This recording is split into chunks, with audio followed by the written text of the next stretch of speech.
सूरत सहित समग्र देश में यादव समाज द्वारा आगामी फिल्म यादव जी की लव स्टोरी विरुद्ध आक्रोश व्यक्त करवामां આવ્યો છે। 27 ફેબ્રુઆરીએ રિલીઝ થનારી આ ફિલ્મ યાદવ સમાજની ગરિમાને ઠેસ પહોંચાડતી હોવાના અને લવ જેહાદ જેવા વિષયોને પ્રોત્સાહન આપતી હોવાના ગંભીર આક્ષેપો સાથે તેના પર પ્રતિબંધ મૂકવાની માંગ કરવામાં આવી છે। સમાજના અગ્રણીઓએ ચેતવણી આપી છે કે જો આ ફિલ્મ પર પ્રતિબંધ નહીં મુકાય તો ગાંધી ચિંધ્યા માર્ગે આંદોલન કરવામાં આવશે। सूरत और भारतभर में वसता 26 करोड़ की वस्ती धरावता यादव समाज में फिल्म यादव जी की लव स्टोरी ने लईने रोष फाटी निकळ्यो छे। डायरेक्टर संदीप तोमर और प्रोड्यूसर विष्णु नारायण चौहान द्वारा निर्मित आ फिल्म विरुद्ध समाजना प्रतिनिधिओए उच्च कक्षाए रजूआत करी छे। समाजनी रजूआत छे के आ फिल्म में यादव समाज ने नीचो देखाडवा माटे जाणी जोईने समाजनुं नाम जोडवामां आव्युं छे। आ फिल्म थी मां बहनोना सन्मान ने ठेस पहोंचे छे अने बे समाजो वच्चे विमर्श उभुं करी भागला पाडवानुं काम करी रह्युं होवानुं आरोप लागवामां आव्यो छे। यादव समाजना अग्रणीओए स्पष्ट कर्युं છે કે જો ફિલ્મ કાલ્પનિક હોય તો તેમાં કોઈ ચોક્કસ જ્ઞાતિ કે સમાજનું નામ વાપરવું અયોગ્ય છે। આ મામલે ફિલ્મ પર તાત્કાલિક પ્રતિબંધ મૂકવા અને તેની સાથે જોડાયેલા તમામ લોકો વિરુદ્ધ કાયદેસરની કાર્યવાહી કરવાની માંગ કરવામાં આવી છે। જો માંગણી નહીં સંતોષાય તો સમાજ દ્વારા ઉગ્ર આંદોલનની ચીમકી પણ ઉચ્ચારવામાં આવી છે। मेरा परिचय मैं अरविंद यादव। आज मैं अरविंद यादव यादव हर समाज महामंत्री सूरत, और आज हम अपने सारे समाज के जो भी पदाधिकारी हैं और नेतागण हैं उन सारे लोगों के साथ हम लोग यहाँ पर आए हुए हैं। फिल्म इंडस्ट्री द्वारा और मीडिया द्वारा ये पता चला है कि यादव वर्ग को आहत करने वाली कोई फिल्म आ रही है जो अभी चालू तो नहीं हुई है लेकिन वो चालू होने वाली है। उसका विरोध करने के लिए हम लोग यहाँ पर एकत्रित हुए हैं। हम लोग ये चाहते हैं कि 140 करोड़ की जनसंख्या में 26 करोड़ की आबादी यादव अहिर समाज की है। जो यादव अहिर समाज सर्वदा राष्ट्र निर्माण के हित में काम करता रहता है। जब भी यादव समाज की जरूरत पड़ती है तो रजांगला जैसा डिसीजन यादव समाज लेता है। रजांगला में चाइना से युद्ध करते हुए यादव शहीद होते हैं। उस बात को ये फिल्म प्रोड्यूसर या राजनेता उस बात को कहीं प्रदर्शित नहीं करते हैं, लेकिन यह यादव जी की लव स्टोरी लेकर के आए हैं। इससे हमारे समाज को कहीं न कहीं आहत किया जा रहा है, जिसके लिए हम लोग विरोध प्रदर्शन कर रहे हैं। और हम चाहते ये हैं कि किसी भी समाज को, किसी भी समुदाय के साथ इस तरह की फिल्म न बनाई जाए, इस तरह का काम न किया जाए कि देश के अंदर अस्थिरता का माहौल बने। देश को कुछ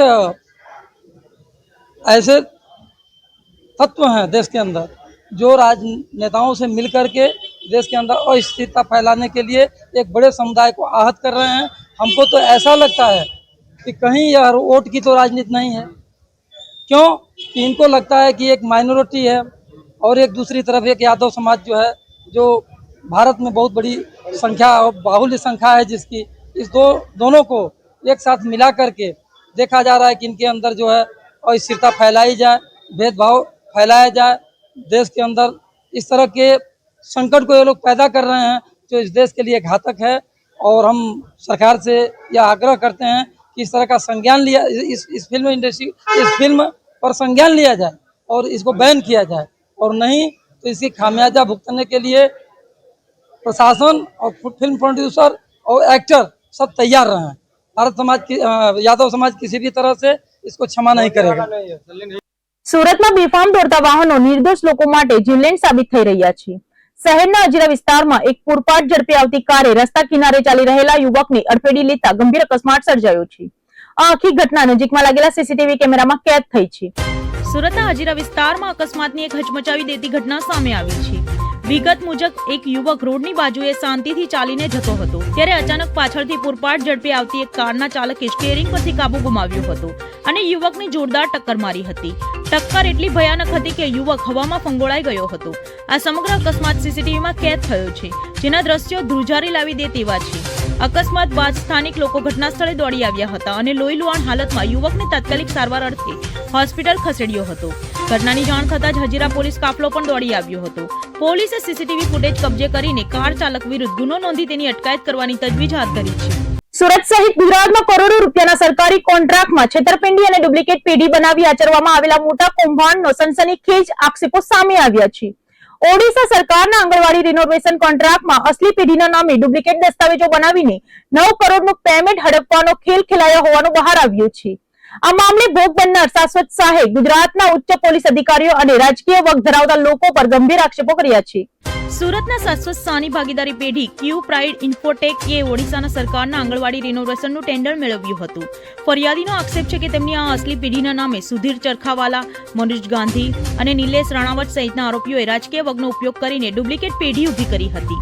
ખોટા પાન કાર્ડ, સોગંદનામા અને બેંક ખાતાઓ બનાવીને આરોપીઓએ ઓડિશા સરકાર તરફથી મળવાપાત્ર 9 કરોડનું પેમેન્ટ મેળવી લેવાનો અને છેતરપિંડી કરવાનો પ્રયાસ કર્યો હતો. જ્યારે પેમેન્ટમાં વિલંબ થતા તપાસ કરવામાં આવી ત્યારે આખું કૌભાંડ બહાર આવ્યું હતું.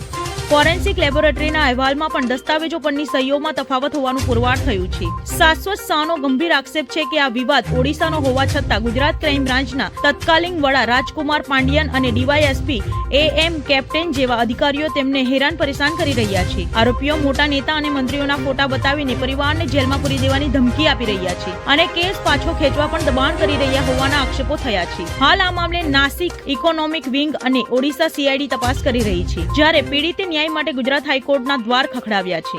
પાટીલ છે જી, મારું નામ એડવોકેટ વિલાસ પાટીલ છે. મારા અસીમ શાશ્વતભાઈ શાહ જે છે એમની સાથે કરોડો રૂપિયાનો ફ્રોડ થયો છે અને ફ્રોડ કરનાર વ્યક્તિઓ જે છે તેમના વિરુદ્ધમાં પોલીસમાં અનેક અરજીઓ થઈ છે, તેમ છતાં કોઈ કાર્યવાહી કરવામાં નથી આવતી.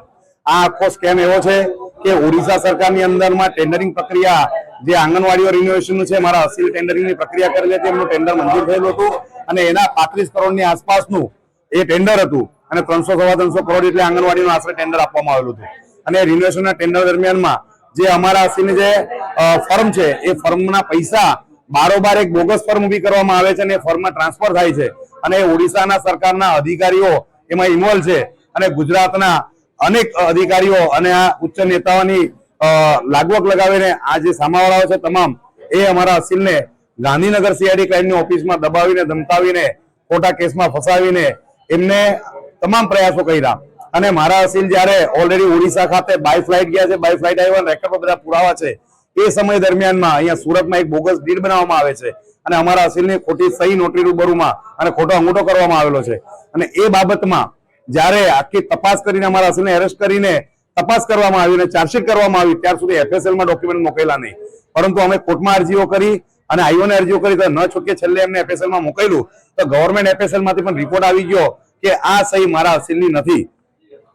તો કોણ છે આમાં મિલીભગત અને શા માટે કર્યું છે? આમાં 7 થી 8 લોકો છે અને એ લોકો મોટા રાજકીય પીઠબળ અને મોટા અધિકારીઓ સાથે જે IPS છે રાજકુમાર પાંડિયન સાહેબ CID ક્રાઇમના, એમને આખું આ સૂત્ર સંચાલન અને બધું કરનાર એ દેખાય છે. શું માંગ છે તમારી? અમારી એ જ માંગ છે કે ગુજરાતના ગૃહમંત્રી જે જુબાન આપી રહ્યા છે અને એમની પાસે પણ ફરિયાદ આપેલી છે, ગુજરાતના મુખ્યમંત્રી શ્રી અને આપણા દેશના વડાપ્રધાન શ્રી અને ગૃહમંત્રી શ્રી દેશના, એમના તરફથી એટલી જ રિક્વેસ્ટ અને અપેક્ષા રાખીએ છીએ કે આ આપણા ગુજરાતના એક પ્રામાણિક વ્યાપારી અને યુથ છે અને એમને પ્રામાણિક રીતે કામ કર્યું છે અને એમની ફર્મના પૈસા બોગસ પેઢીઓએ લઈ લીધા છે અને રાજકીય આકારોના નામ બતાવીને લીધા છે, જેથી એમના વિરુદ્ધમાં કાયદેસરની કાર્યવાહી કરીને એમની ધરપકડ થવી જોઈએ. સુરતની પુણા પોલીસે છેલ્લા 7 વર્ષથી પોલીસને થાપ આપીને નાસ્તા ફરતા છેતરપિંડીના એક આરોપીને રાજસ્થાનથી ઝડપી પાડ્યો છે. આરોપીએ વેપારી પાસેથી કરોડો રૂપિયાનો લેસપટ્ટીનો માલ ખરીદ્યા બાદ નાણાં ના ચૂકવીને વિશ્વાસઘાત આચર્યો હતો. પુણા પોલીસે બાતમીના આધારે આ સફળ ઓપરેશન પાર પાડ્યું છે. સુરત શહેરના પુણા પોલીસ સ્ટેશનના ઇન્સ્પેક્ટર VM દેસાઈ અને તેમની ટીમે 7 વર્ષ જૂના છેતરપિંડીના કેસમાં મહત્વની ધરપકડ કરી છે. પોલીસ કમિશનરની સૂચના હેઠળ નાસ્તા ફરતા આરોપીઓને પકડવાની ઝુંબેશ દરમિયાન સર્વેલન્સ સ્ટાફને મળેલી બાતમી અને ટેકનિકલ વર્કઆઉટના આધારે આરોપી મહેન્દ્રસિંહ ઉર્ફ પક્ષડસિંહ ચૌહાણને દબોચી લેવામાં આવ્યો છે. આરોપી મહેન્દ્રસિંહ મૂળ રાજસ્થાનના ઝાલોદ જિલ્લાના કારલુ ગામનો રહેવાસી છે. તેણે વર્ષ 2018માં ફરિયાદી પાસેથી અંદાજે 3,17,98,232 રૂપિયાની કિંમતનો લેસપટ્ટીનો માલ ખરીદ્યો હતો. માલ લીધા બાદ તે નાણાં ચૂકવ્યા વગર ફરાર થઈ ગયો હતો, જે અંગે પુણા પોલીસ સ્ટેશનમાં વિશ્વાસઘાત અને છેતરપિંડીનો ફરિયાદ નોંધાઈ હતી. છેલ્લા 7 વર્ષથી તે પોતાની ઓળખ છુપાવીને અલગ અલગ સ્થળોએ રહેતો હતો, પરંતુ આખરે પુણા પોલીસે તેને ઝડપી પાડીને જેલના સળિયા પાછળ ધકેલી દીધો છે. સુરત શહેરમાં લક્ઝરી બસોના કારણે સર્જાતા ટ્રાફિક જામને રોકવા માટે પોલીસ તંત્ર એક્શન મોડમાં આવ્યું છે. ગૌશાળા સર્કલ ખાતે લક્ઝરી બસો વિરુદ્ધ સપાટો બોલાવવામાં આવ્યો હતો. નો એન્ટ્રીના જાહેરનામાનો ભંગ કરતી 25 જેટલી લક્ઝરી બસોને દંડ ફટકારી કાયદેસરની કાર્યવાહી કરવામાં આવી હતી. પોલીસની આ કડક કાર્યવાહીથી નિયમોનો ભંગ કરતા બસ ચાલકોમાં ફફડાટ વ્યાપી ગયો છે. સુરત શહેરમાં ટ્રાફિક નિયમન જળવાઈ રહે તે માટે પોલીસ કમિશનરના જાહેરનામાના અમલીકરણ અર્થે સર્કલ 2 ના પીઆઈ વીબી ગોહિલ દ્વારા ખાસ ડ્રાઈવનું આયોજન કરવામાં આવ્યું હતું. ગૌશાળા સર્કલ પાસે જ્યારે લક્ઝરી બસોનું નો એન્ટ્રીના સમયે પ્રવેશ કરી રહી હતી ત્યારે પોલીસ ટીમે તેમને અટકાવી હતી. પોલીસે નિયમોનું ઉલ્લંઘન કરનાર 25 જેટલી લક્ઝરી બસોને ચલણ આપીને દંડાત્મક કાર્યવાહી કરી હતી. પોલીસની આ કડક કાર્યવાહીને પગલે હવે અન્ય રિજિયનમાંથી રિજિયન 1 વિસ્તારમાં પ્રવેશતા બસ ચાલકોમાં ભારે ડર જોવા મળી રહ્યો છે. શહેરના મુખ્ય માર્ગો પર ટ્રાફિકની ગંભીર સમસ્યા ઊભી ન થાય તે હેતુથી આગામી દિવસોમાં પણ આ પ્રકારની કડક કામગીરી ચાલુ રાખવામાં આવશે તેવા સંકેત પોલીસ વિભાગ દ્વારા કરવામાં આવ્યા છે.